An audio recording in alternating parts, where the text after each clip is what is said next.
Morning, price Lord. இது ஒரு நல்ல நாள் உலகத்துக்கு. ஈஸ்டர் சண்டே, உயிர்த்தெழுந்த நாள் அப்படின்னு இந்த உலகத்தில் கொண்டாடிட்டுருக்குறாங்க. ரொம்ப சந்தோஷம். என்னடா ஒயாமல் ஒரு கதை விட நினச்சிட்ருக்கீங்களா?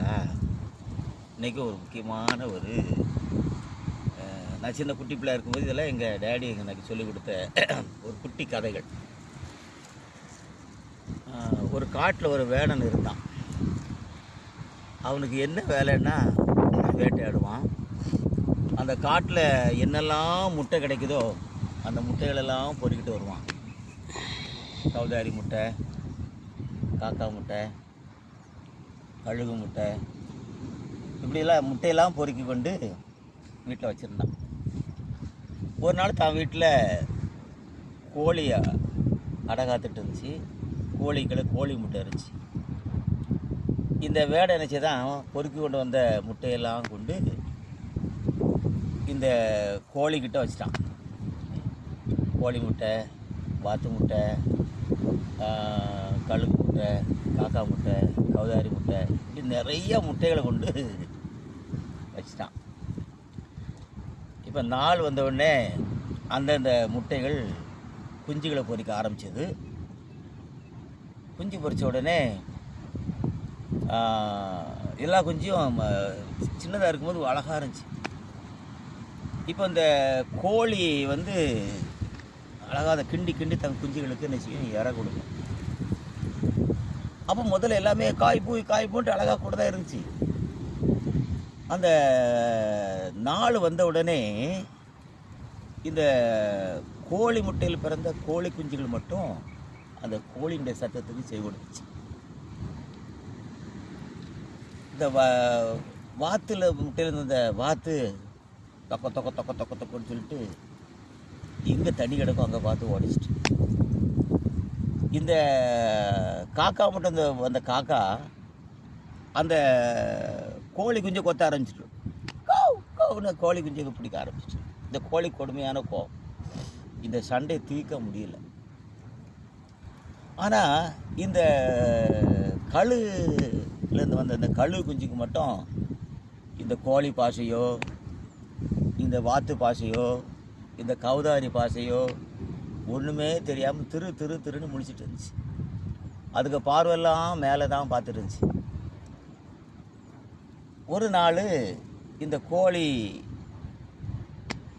தன் குஞ்சுகளுக்கு இற போட்டுட்டு இருக்குது. காக்கா பறந்த காக்கான்னு அது போயிட்டு, வாத்து தண்ணியை பார்த்து போயிட்டு, கௌதாரி காட்டை பார்த்து போயிட்டு, இந்த கழு குஞ்சு மட்டும் இப்படியே பார்த்துட்ருக்கு.